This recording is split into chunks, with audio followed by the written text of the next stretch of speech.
Kalau sudah ditemukan, mari kita baca bersama. 3, 2, ya. Tetapi siapa yang mengikatkan dirinya pada Tuhan, menjadi satu roh dengan Dia. Kita ulangi. Tetapi siapa yang mengikatkan dirinya pada Tuhan, menjadi satu roh dengan Dia. Haleluya. Saudaraku yang saya kasihi dalam nama Tuhan Yesus. Firman Allah ini sesuai dengan judulnya di sana, saudara. Nasihat terhadap percabulan. Rasul Paulus mengingatkan jemaat di Korintus yang malam hari ini berbicara kepada kita tentang bagaimana kita mempergunakan seluruh anggota tubuh kita ini hanya untuk melakukan kebenaran, melakukan firman Tuhan. Seperti yang dikatakan, yaitu yang disampaikan juga kepada jemaat di Roma. Coba kita baca pasal 6. Roma 6 berkata begini, saudara.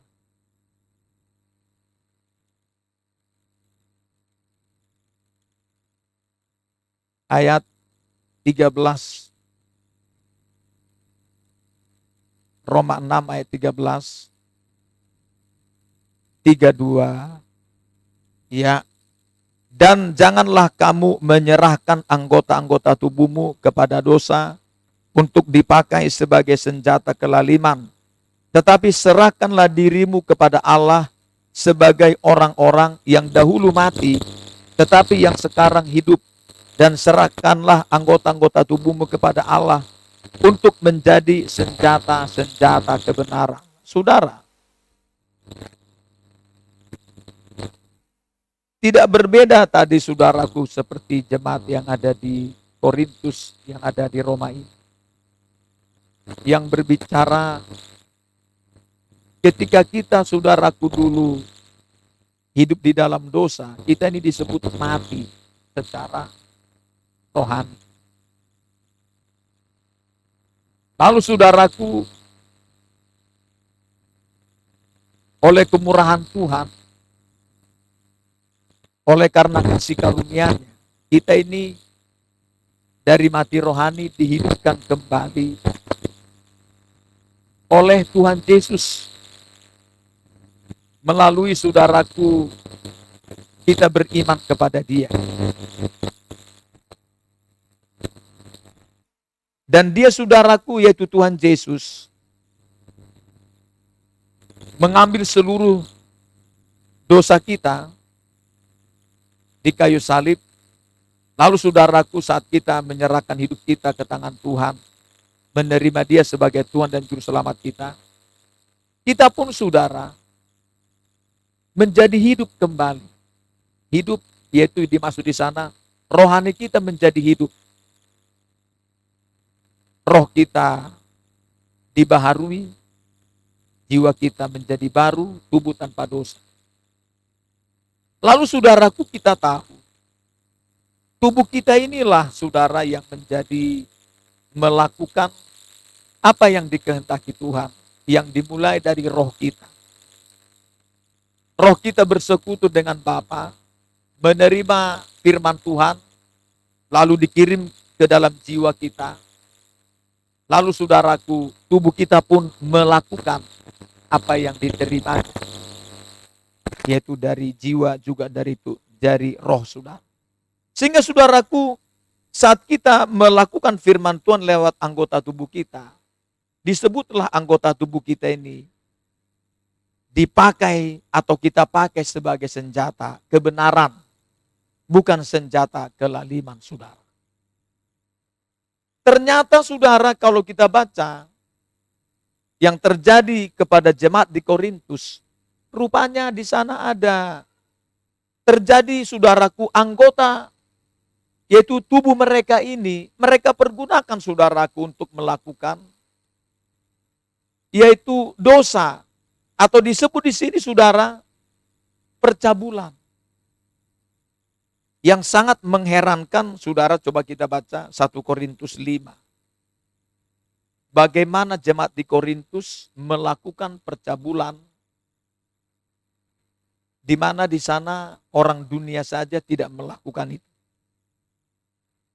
Coba kita baca.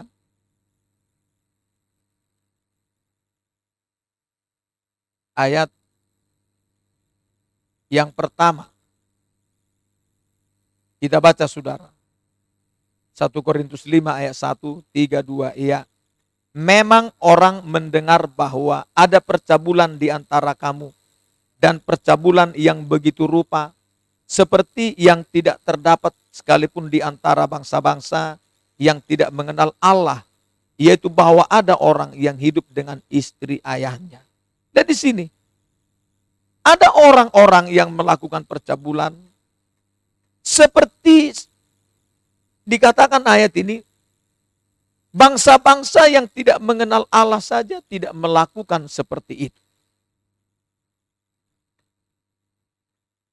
Lihat di sini, saudara. Ada percabulan di antara kamu yang begitu rupa, seperti yang tidak terdapat sekalipun di antara bangsa-bangsa yang tidak mengenal Allah. Makanya saudara jangan heran. Ya, kadang-kadang walaupun kita bertobat, sudah memberi diri kita dibaptis, di tengah perjalanan ini, kalau kita tidak waspada, tidak berhati-hati, kita bisa, saudaraku, jatuh di dalam dosa. Ada banyak jenis dosa. Kalau tadi di Roma, kitab Roma berkata, ada mereka mempergunakan tubuh mereka untuk kelaliman. Kalau di sini untuk percabulan. Ada banyak.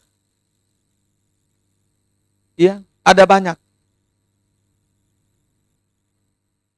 Sama seperti si mantan penyihir yang bernama Simon dalam kitab Kisah Para Rasul pasal 8 itu, saudara. Di sana dikatakan oleh firman Tuhan, setelah dia selesai dibaptis oleh Filipus, di tengah perjalanan imannya, saudara, dia harus, saudaraku, jatuh di dalam dosa. Dia, saudaraku, hatinya sudah sepahit empedu. Dan di sana Petrus berkata, hatimu sudah terjerat, sudah pahit seperti empedu. Bertobat kau dari kejahatanmu ini. Makanya, saudara, perlu di perjalanan, terkadang, saudaraku, seperti Mazmur berkata, ada kadang-kadang kita tidak menyadari kita sudah jatuh dalam dosa. Ada itu, saudara. Di sana, saudaraku, bagaimana dalam Mazmur berkata, coba kita baca. Mazmur pasal, yaitu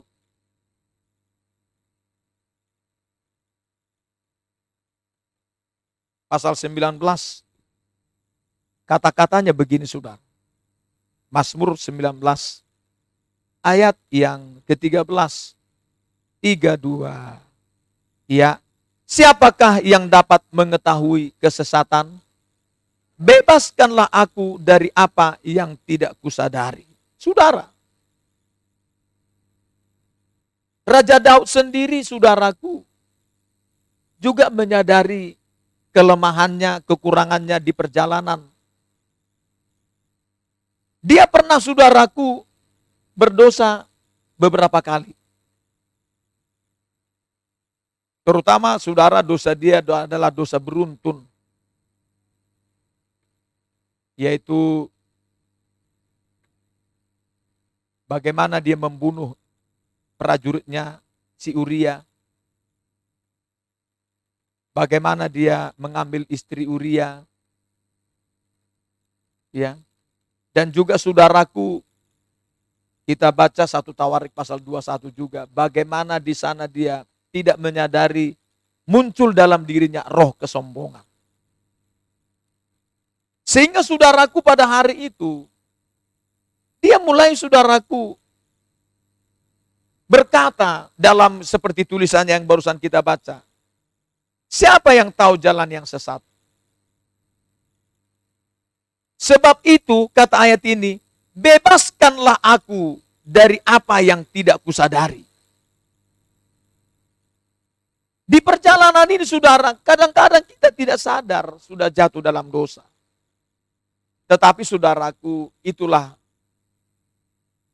saudaraku kita untungnya ya. Kalau kita memiliki hati seperti Daud, dia ini langsung saudaraku minta ampun kepada Tuhan.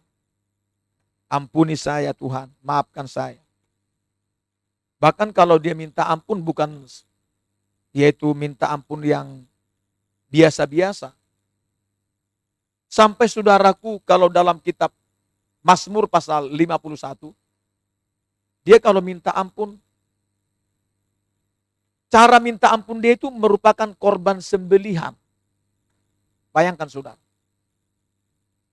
Tetapi hati yang remuk dan jiwa yang patah disebut adalah korban sembelihan. Tidak kau pandang hina ya Tuhan. Artinya bagaimana dia begitu serius minta ampun kepada Tuhan atas dosa-dosanya. Sehingga saudaraku dia dipulihkan Tuhan kembali. Jangan seperti tempo hari saudara yang kita doakan. Ada seorang yang kita doakan supaya dia berubah dari cara hidupnya yang lama. Karena dia sudah terjerat dalam dosa yang begitu luar biasa. Lalu dia datang kepada saya. Tolong saya didoakan Pak. Saya menyesal atas semua dosa saya. Tetapi ternyata saudara Tuhan menyampaikan. Dia tidak sungguh-sungguh minta ampun saudara. Dia sambil menoleh ke belakang. Artinya dosa yang dia lakukan sebelumnya, dia masih begitu tertarik, senang. Dia tidak sepenuhnya saudara, yaitu minta ampun. Iya. Sehingga saudaraku tidak terjadi pemulihan dalam dirinya. Nah saudaraku, itulah gunanya sejak kita bertobat memberi diri dibaptis di perjalanan ini. Kita harus, kalau bisa ya, selalu kita apalagi terutama saat kita mau datang berdoa, beribadah seperti ini, terlebih dahulu kita minta ampun kepada Tuhan. Barangkali ada yang tidak kita sadari, kita sudah jatuh di dalam dosa saudara. Seperti cara Ayub pasal yang pertama. Bagaimana anak-anaknya selalu bergiliran mengadakan pesta.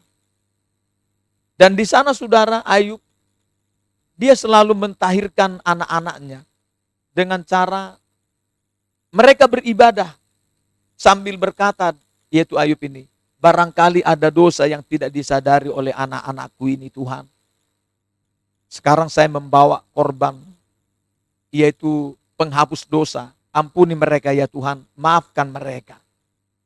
Begitulah saudara. Kita ini anak-anak Tuhan di perjalanan ini, supaya kita jangan menumpuk dosa. Supaya jangan sampai berkas yang dipegang oleh si iblis penuh saudara.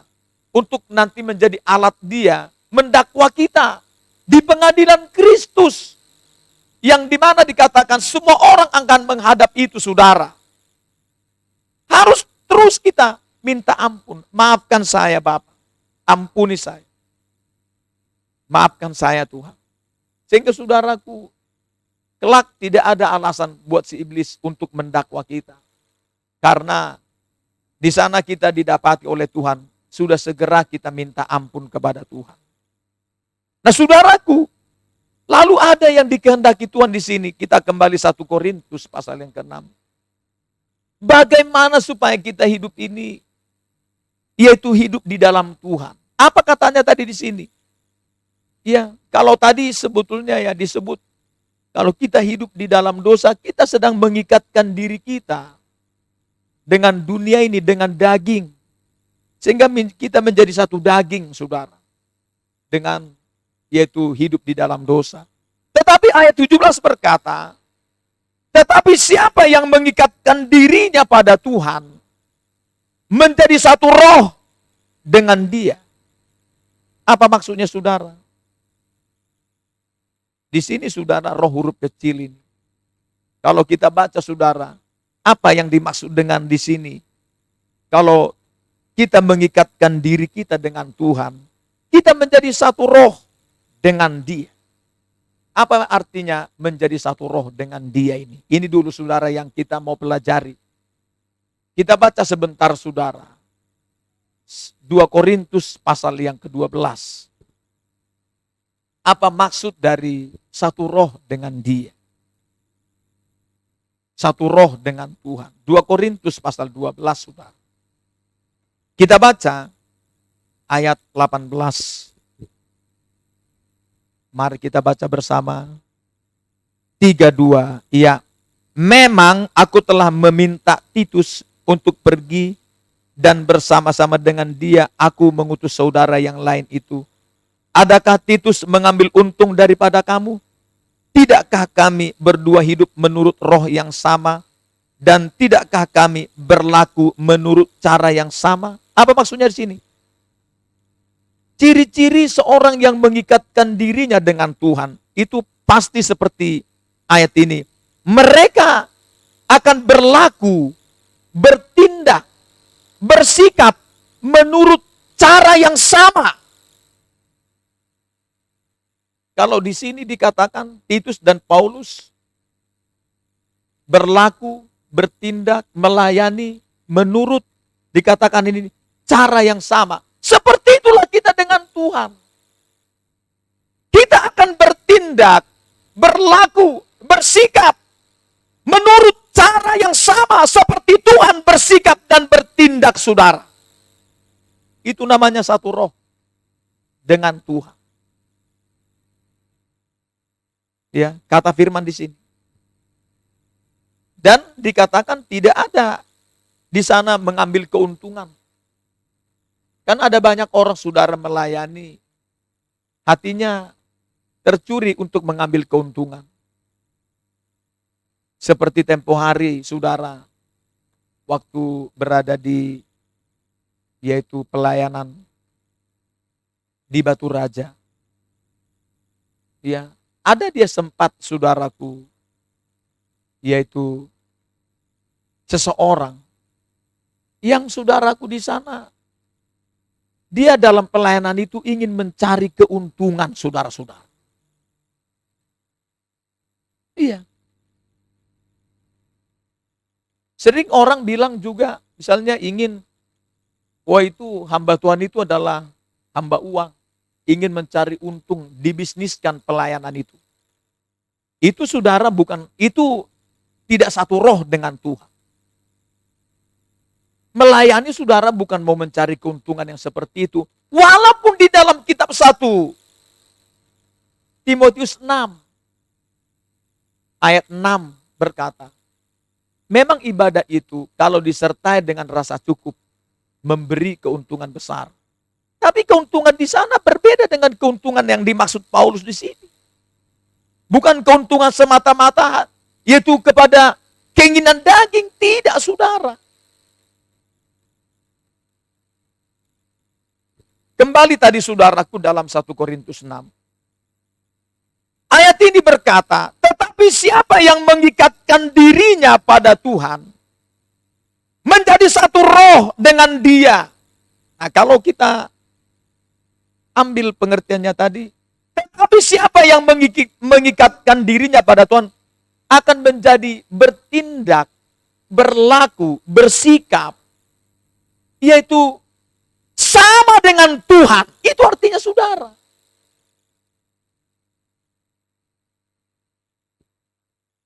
Itu kalau dia mengikatkan dirinya dengan Tuhan. Nah saudara, bagaimana kita mengikatkan diri dengan Tuhan? Kan begitu ya. Ini harus kita memahami. Bagaimana kita mengikatkan diri kita dengan Tuhan? Coba kita baca dulu bagaimana penjelasan Tuhan Yesus di dalam Yohanes 15 berkata, saudara. Yohanes 15, saudara. Kita baca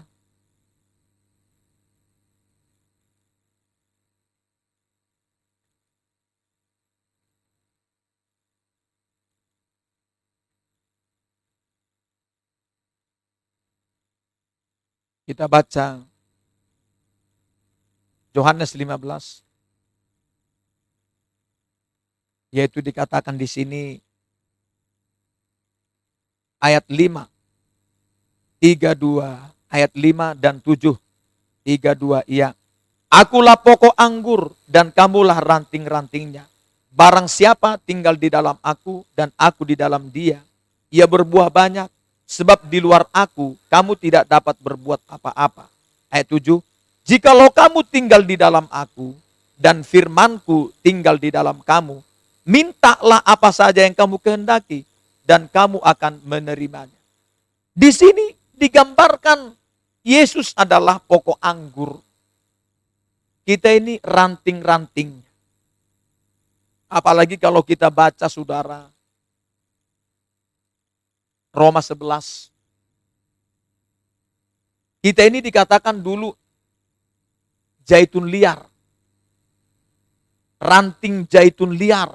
Lalu kita dicari Tuhan yang liar ini, lalu dipotong. Tetapi sebelumnya, yaitu ranting zaitun ini digambarkan juga baik Israel menyatu dengan, yaitu mengikatkan dirinya dengan Tuhan. Apa dikatakan saudara? Ya, ayat ini saudara berkata, dikatakan apa? Ke depan aja, Mas Billy, gak apa-apa.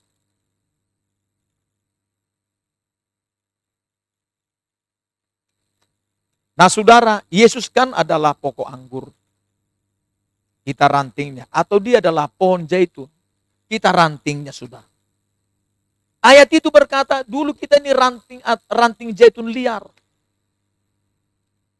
Lalu kita diambil. Kita, saudaraku, dimasukkan, dicangkokkan, disatukan. Bagaimana caranya di sini katanya? Supaya kita menyatu dengan dia, terikat dengan Tuhan. Bagaimana dimaksud terikat? Ayat 7. Jikalau kamu tinggal di dalam aku dan firmanku tinggal di dalam kamu. Ini namanya mengikatkan diri dengan Tuhan, saudara. Iya. Mengikatkan diri dengan Tuhan ini, saudara. Tinggal di dalam Yesus yang adalah pokok anggur. Kita ranting-rantingnya. Di mana nanti akan mengalir kehidupan Tuhan kepada kita. Di mana kehidupan Tuhan itu, tindakannya, sikapnya, pasti sesuai dengan saudaraku. Yaitu bagaimana pribadi Tuhan itu sendiri melakukan yang berkenan. Baik saudaraku kepada Bapa, kepada kita. Semuanya berkenan sesuai dengan firman Allah. Menurut kehendaknya. Jadi di sini, jikalau kamu tinggal di dalam aku dan firmanku tinggal di dalam kamu. Ini menjadi dikatakan mengikatkan diri dengan Tuhan. Sehingga saudara, kalau kita tinggal di dalam Tuhan dan firman-Nya di dalam kita, kita akan bersikap, bertindak, berlaku menurut cara yang sama seperti Tuhan bertindak dan berlaku dan bersikap, saudara-saudara. Kata ayat ini. Makanya saudara, kalau Alkitab berkatakan firman ini kan adalah nanti menyatu dengan roh kita kan. Karena firman itu adalah roh.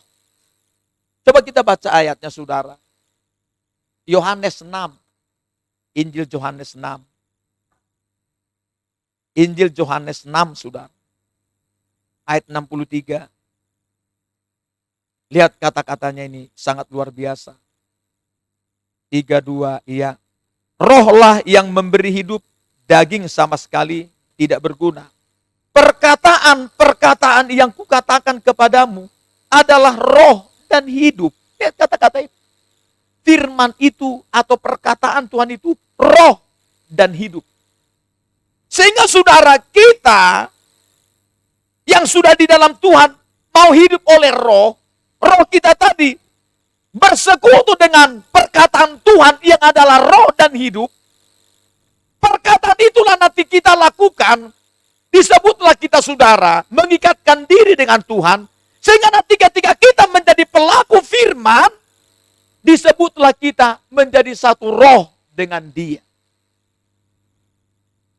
Kata firman Tuhan. Makanya saudara, kalau kita satu roh dengan Tuhan ya. Saya tidak jarang saudara kalau seperti tempo hari ya. Baru di dekatnya saja kita, waktu ini contoh saja. Walaupun sudah beberapa kali ini, sering terjadi. Waktu di Bratasena. Bagaimana waktu ada acara baptisan di di danau, di semacam danau kecil lah. Jadi saya berada di dekat dia yang akan dibaptis. Tiba-tiba saudaraku dia bergetar. Dia seperti apa ya? Dia katanya mau menyerang saya. Roh jahat dalam dirinya. Karena apa saudara? Kalau kita mengikatkan diri kita dengan Tuhan. Kita satu roh dengan Tuhan. Maka saudaraku, kuasa kegelapan itu bisa tidak tahan saudara. Tidak tahan dia di sekitar kita. Tidak tahan. Ada terkadang saudara, misalnya di sini, baru kita ini saja, dia merasa, wih apa ini? Sehingga saudaraku seperti Ayub pasal 4, minimal saudaraku terjadi begini saudara, kalau kita ini satu roh dengan Tuhan. Coba kita baca Ayub pasal 4.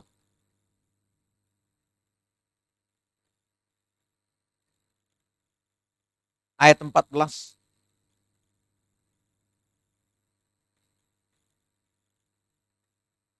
Ayat 14 dan 16 sampai 16. Kita baca Ayub 4 ayat 14 sampai 16, 32 iya.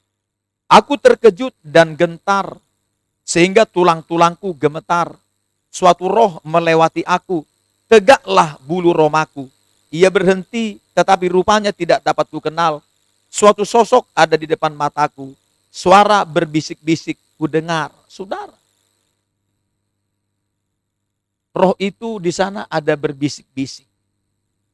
Melewati saudaraku. Di sini dikatakan. Elifas. Aku terkejut dan gentar. Ada roh yang lewat. Nah makanya kalau kita satu roh dengan Tuhan. Ketika kita melewati seseorang. Bisa terjadi seperti ini. Bisa terjadi ada terkejut. Bisa gentar dia. Bahkan terjadi tulang-tulangnya gemetar. Bahkan dikatakan, tegaklah bulu romaku. Artinya merinding saudara. Kata ayat ini. Itulah saudaraku kalau kita menjadi satu roh dengan Tuhan. Tetapi ini masih dalam taraf. Yaitu kita menjadi pelaku firman. Yang lebih luar biasa lagi saudara. Bila Roh Kudus berdiam, ini tingkatan yang kedua. Kalau tadi tingkat yang pertama. Kalau tingkat yang kedua, wah lebih dahsyat lagi. Coba kita baca dulu. Yohanes 16. Ini sangat luar biasa, saudara. Yohanes 16. Lihat kata-kata ini.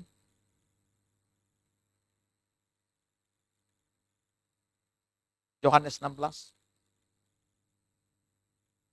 Ayat 17 sampai ayat yang ke-12 maksud saya.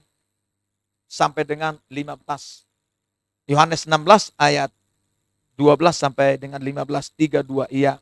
Masih banyak hal yang harus kukatakan kepadamu. Tetapi sekarang kamu belum dapat menanggungnya. Tetapi apabila ia datang, yaitu roh kebenaran, ia akan memimpin kamu ke dalam seluruh kebenaran. Sebab ia tidak akan berkata-kata dari dirinya sendiri. Tetapi segala sesuatu yang didengarnya itulah yang akan dikatakannya. Dan ia akan memberitakan kepadamu hal-hal yang akan datang.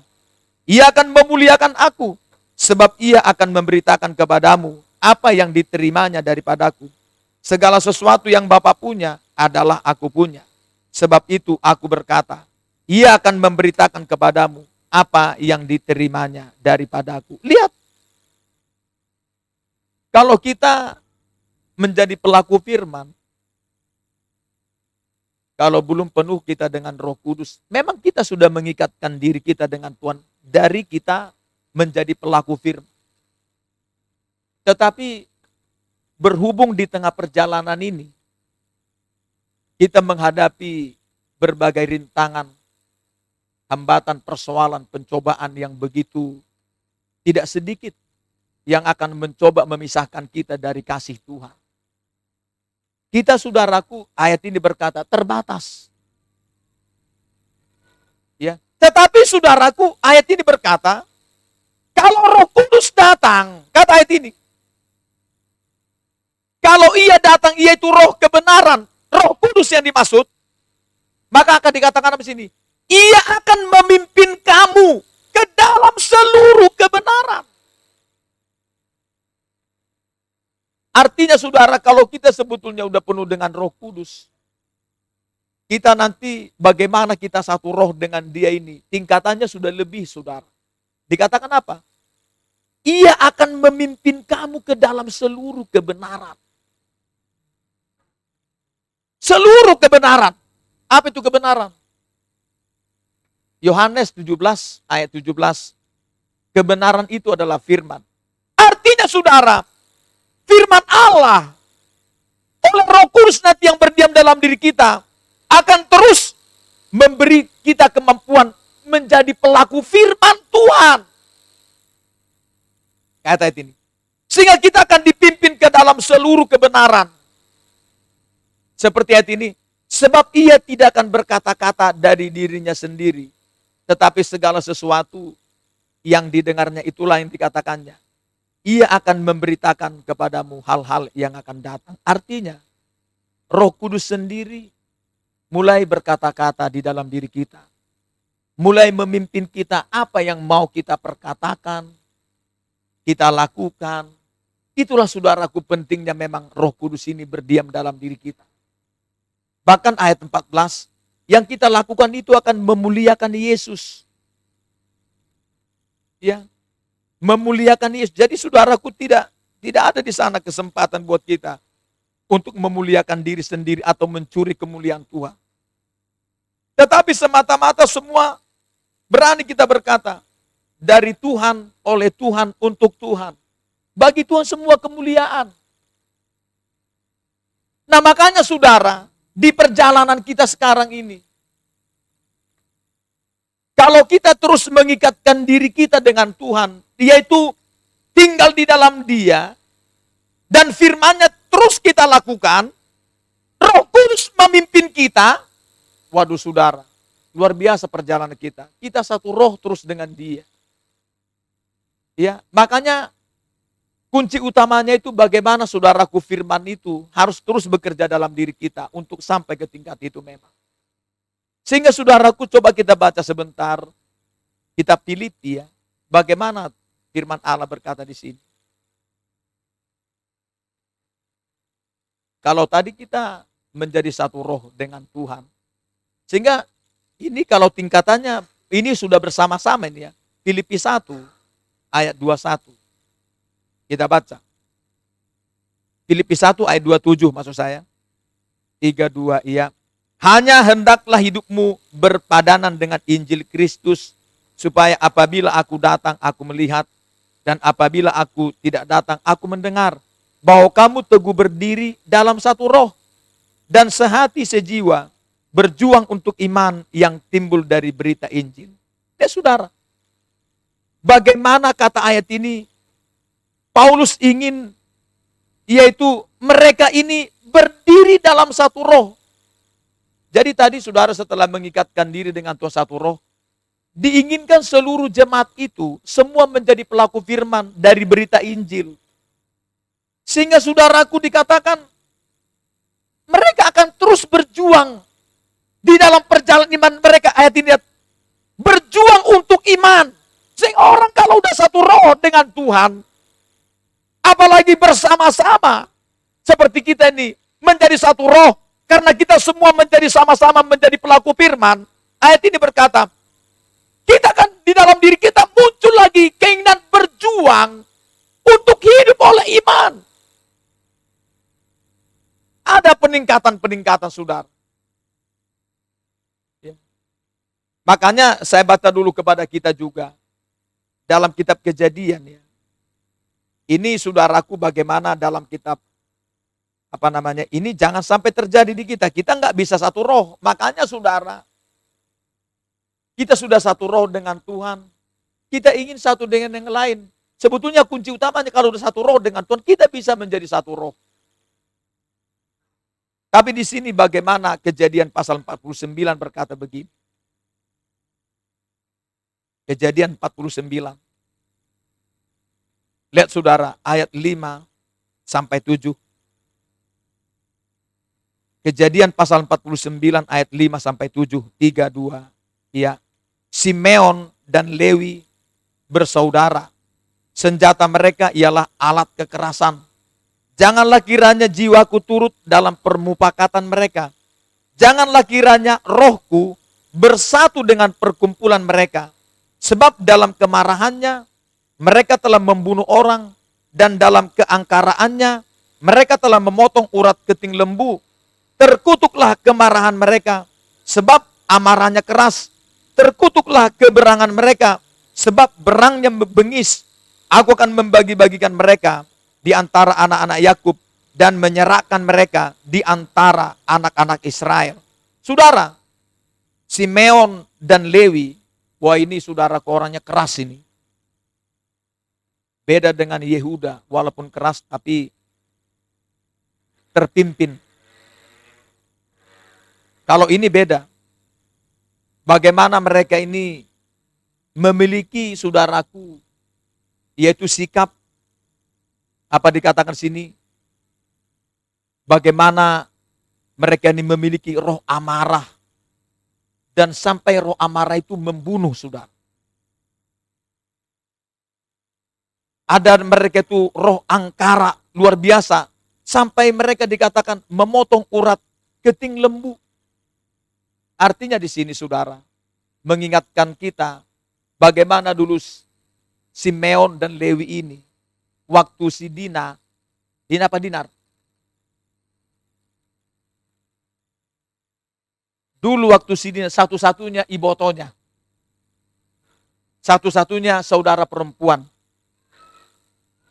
Bagaimana saudaraku, bangsa lain, bangsa yang tidak bersunat ya.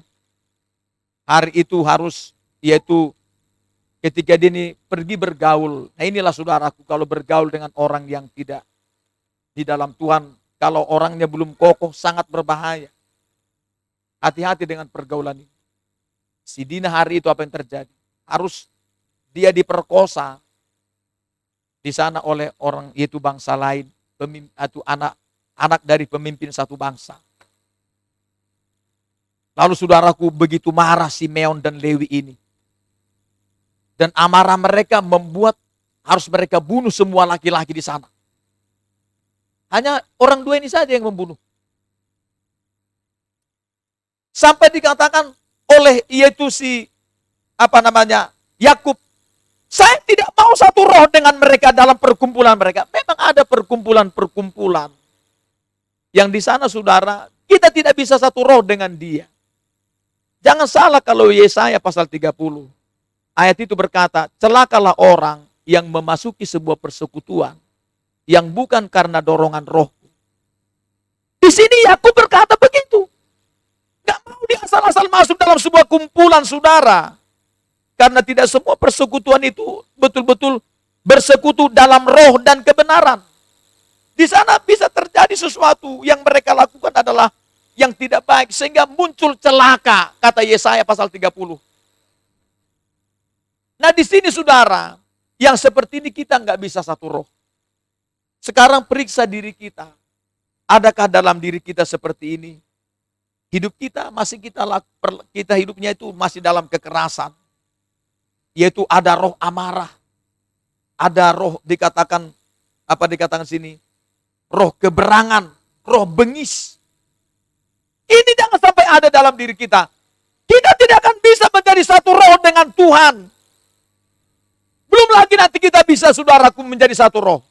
Itulah sebabnya saudara. Caranya bagaimana? Inilah pentingnya kita penuh Roh Kudus. Roh Kudus itu akan bisa mematikan perbuatan-perbuatan hawa nafsu kedagingan kita. Kalau Roma 8 berkata. Coba kita baca satu lagi firman. Di dalam kitab Roma pasal 8, saudara. Roma 8. Bagaimana firman Tuhan menjelaskan di sini? Roma 8, saudara. Karena bisa saja muncul di perjalanan seperti Simeon dan Lewi.